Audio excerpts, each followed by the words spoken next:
Welcome back. The Dahlia Darling of Derry. That's a nickname Tom Werner has picked up as he spends his retirement growing more than 200 different types of flowers. These eventually end up in nursing homes and hospitals, brightening the days of residents and patients. Heather headed out to Westmoreland County to meet up with the gardener and check out the flowers bringing a little bit of beauty to the lives of others. Take a look. We'll start on this side and work our way around. I got started gardening at a young age. My grandfather was a master gardener before they knew what the term was, and I always had that interest. He grew a few dahlias, and I always remembered those. I have around 200 dahlias and about 140 varieties. That's just a scratch on the surface. There's thousands of varieties. They all have names too, which is pretty cool. You can see I have tags for all the different flowers. You can never have enough. I just run out of room, so each year I add a little bit more, squeeze them in wherever I can. I went to the National Dahlia Show in Longwood Gardens. My wife took me there a couple years ago, and that really opened my eyes up to just how many varieties there are. All kinds of shapes, varieties, colors, sizes, and all different shades too. You know, might have how many different oranges and reds and pinks, and I like the names though. This one here, Pink Petticoat. That's Happet Blue Eyes. That's AC Jerry.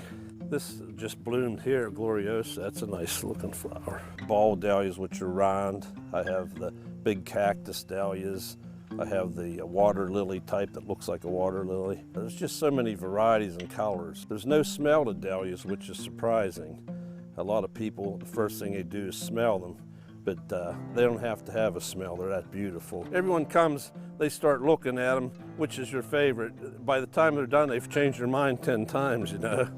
I like to share the flowers with people. I don't do shows or anything. I don't sell flowers. I knew you was waiting for some flowers. So oh, absolutely.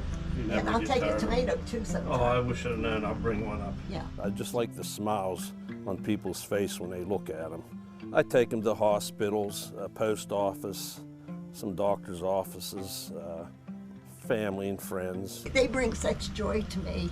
I can't imagine somebody in the hospital. I would sooner give them to people than to sell them. You know, that's the same way I am with my garden. A lot of people plant them further apart, and a lot of people keep them cut shorter. I just let them do what they want to do, you know.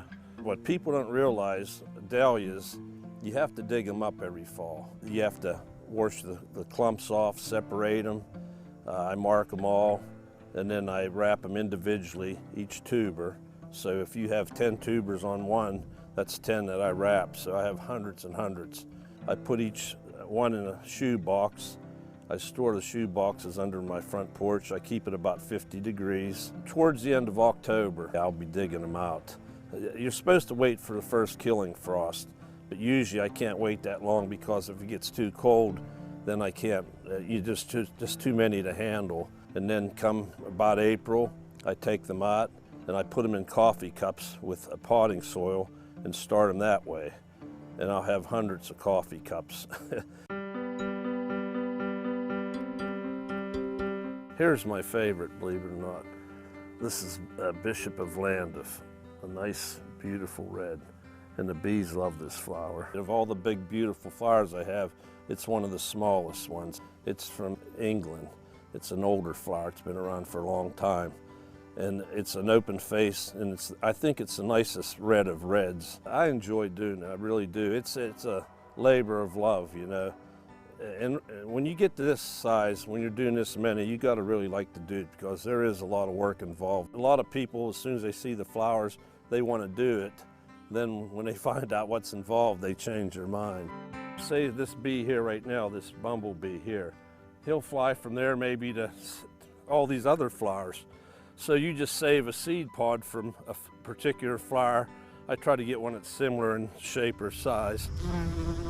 I just let the bees cross-pollinate, and I save the seeds, and you just plant them and hope you get something that you like. And I'll show you one that I named after my wife. These white ones here.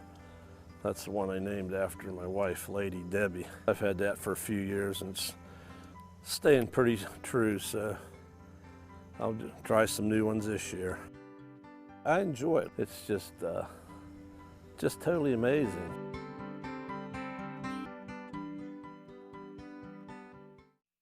Wow, amazing is right. Those are the prettiest flowers I've ever seen, and I saw them in person and they don't even look real. I love it.